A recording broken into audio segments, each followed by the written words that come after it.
সম্পদের মালিক হওয়ার জন্য আল্লাহর স্পেশাল অনুমোদন লাগে, আল্লাহর রহমত লাগে। আল্লাহর রহমত না দিলে কোনোদিন কেউ সম্পদের মালিক হতে পারে না।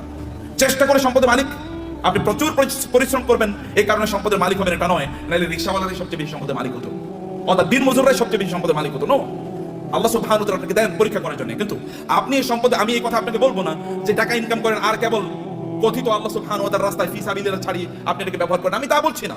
আমি বলছি হারাম কাজে এগুলোকে ব্যবহার করেন না, সিনেমা দেখার জন্য ব্যবহার করবেন না। লেটেস্ট কি সিনেমা তৈরি হয়েছে, এটা নিয়ে কিনে নিয়ে আসো এবং সবাইকে নিয়ে আনন্দ ফুর্তি করে বেড়াবেন।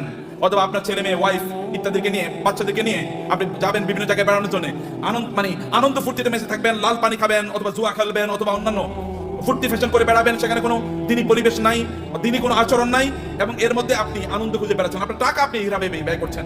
এই অর্থ ব্যয়ের মাধ্যমে আপনি জান্নাত কিনছেন না জাহান্নাম কিনছেন? আপনি কিনছেন জাহান্নাম, অথচ আল্লাহ অনুগ্রহ করে আপনাকে সম্পদ দিয়েছেন। আপনার সম্পদ ব্যবহার করে আপনি জান্নাত কেনেন। এগুলোকে হালাল উপায় ব্যবহার করলে আপনার জান্নাত কেন হয়ে যায়? আপনি হালাল ভাবে চলেন, নো প্রবলেম।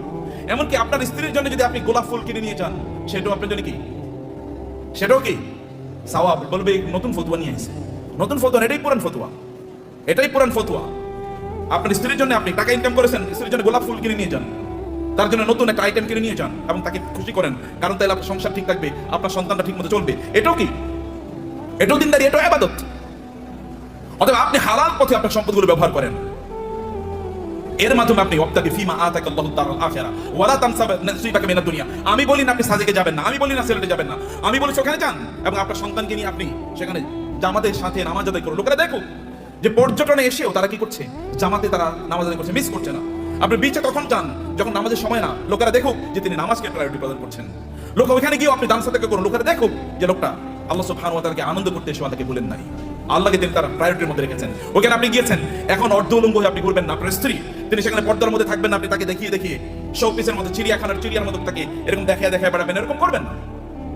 তাইলে আপনি কি হলো, আপনার সম্পত্তি আপনি জান্নাত উপার্জন করলেন, জাহান্নাম আপনি উপার্জন করলেন না। আপনার সম্পদের কারণে অন্যকে ছোট তুচ্ছ তাচ্ছিল্য করে দেখবেন না, দেখাবেন না। আপনার ড্রাইভার তাকে তুই করে বলা, আপনার সন্তান তাকে তুই করে বলে, আপনি তুই করে বলছেন। আপনার বাসায় বুড়ো মহিলারা কাজ করে, তাদেরকে আপনি তুই করে বলছেন, আপনি নিজেও তুই করে বলছেন, আপনার বাচ্চারও তুই করে বলে। এটা কেমন কথা বলো? তিনি তো আপনার মায়ের সমান বয়সের, আল্লাহ তাকে না দিয়ে পরীক্ষা করছেন, আপনাকে দিয়ে পরীক্ষা করছেন।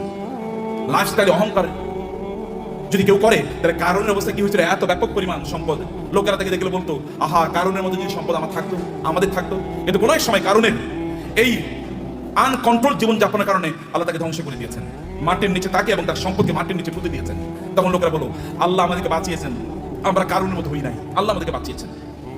সম্মানিত ভাইরা, আপনার সম্পদের প্রতি অন্যের অধিকার আছে, এই অধিকারগুলো দান করুন। মনে করবেন আল্লাহ যদি আপনাকে দেয়, তাহলে আপনার লাইফস্টাইল বাড়াবেন না। আগে গাড়ি